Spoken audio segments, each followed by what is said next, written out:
வணக்கம். இரண்டாம் திருமணம் செய்கிறதுக்கு முன்னால் விவாகரத்து செய்து கொண்ட ஆண்கள் ஒரு பாலியல் செக்ஸ் ஃபிட்னஸ் டெஸ்ட், பாலியல் ரீதியான பரிசோதனை தேவையா?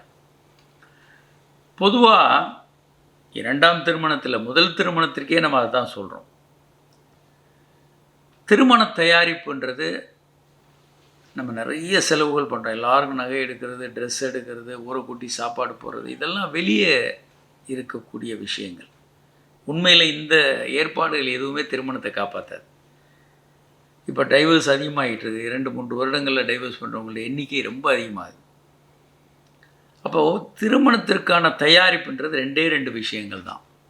ஒன்று, உடல் ரீதியான தயாரிப்பு. ஏன்னா நீங்கள் திருமணம் முடிந்தவுடனே கொஞ்ச நாளில் உறவு நல்லா இருந்தான்னு பெண்ணும் மணப்பெண்ணும் எதிர்பார்ப்பாங்க. அவங்க வீட்டில் இருக்கவங்களும் அதான் எதிர்பார்ப்பாங்க. அதில் பிரச்சனைனா சில நேரங்களில் பெருசாக வெடித்து சண்டை, போலீஸ் ஸ்டேஷன், விவாகரத்து வரைக்கும் போகிறதுன்னு நிறைய பார்க்குறோம் இப்போ. அதனால் அது ஒரு டெஸ்ட் எடுத்துக்கிட்டு ஏதாவது ப்ராப்ளம் இருந்தால் கொஞ்சம் சரி பண்ணிக்கிட்டு கம்பீரமாக நீங்கள் திருமண உறவில் இறங்கலாம்.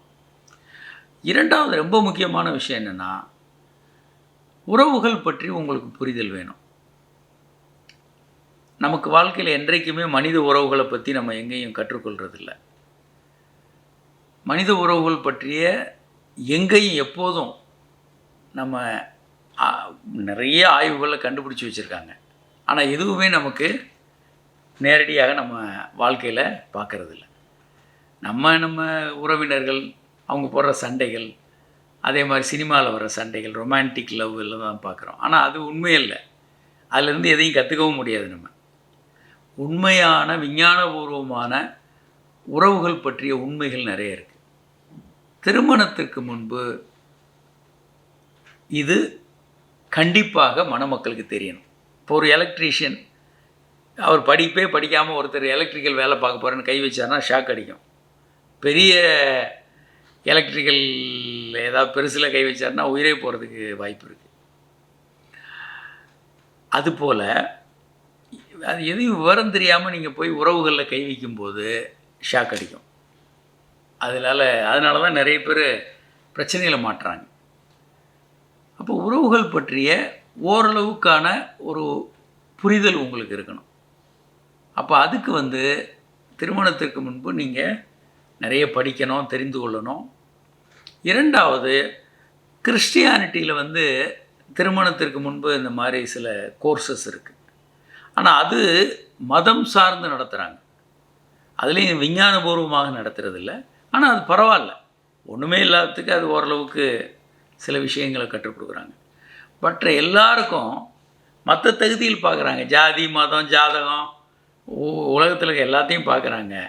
ஆனால் அவர்களுக்கு எதையும் கற்றுக் கொடுக்கறதில்ல. அப்போது வேறு சிந்தனைகளும் வேறு எண்ணங்களும் கொண்ட வேறு சுற்றுச்சூழலில் வளர்ந்த 2 பேரை ஒரே வீட்டில் தள்ளி நீங்கள் 2 பேரும் ஒன்றா வாழணும்னு சொல்லும்போது பிரச்சனைகள் அங்கேருந்து ஆரம்பிக்கும்.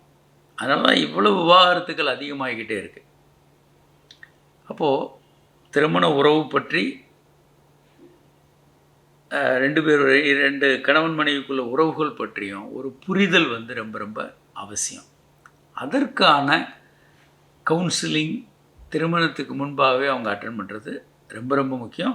ஒரு முறை அவருக்கு விவாகரத்தாயிருக்கு ஒரு ஆணுக்குன்னா, அடுத்த திருமணத்திலேயாவது பழைய தவறுகள் அவங்களே ஒரு மெச்சூரிட்டியோடு எல்லா தவறுகளையும் புரிந்து அனலைஸ் பண்ணி சரி பண்ணுற அளவுக்கு எல்லாருக்கும் மெச்சூரிட்டி இருக்குமா?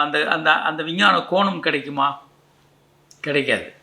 அப்போது ஒரு எக்ஸ்பர்ட் அந்த துறையில் இருக்கக்கூடிய எக்ஸ்பர்ட்ஸ் அதை புரிய வைக்கும்போது பல பேருக்கு எப்படி நடந்து கொள்ள வேண்டும் என்று புரியும். ஸோ திருமணத்திற்கு முன்பு 2 தான். ஒன்று, செக்ஷுவல் ஃபிட்னஸ் டெஸ்ட் எல்லோரும் எடுத்துக்கணும். திருமணத்திற்கு முன்பான கவுன்சிலிங் ரொம்ப அவசியம். இது 2 தான் திருமணத்திற்கான விஷயம். இரண்டாவது திருமணத்திற்கு கண்டிப்பாக இது 2 தேவை. வணக்கம்.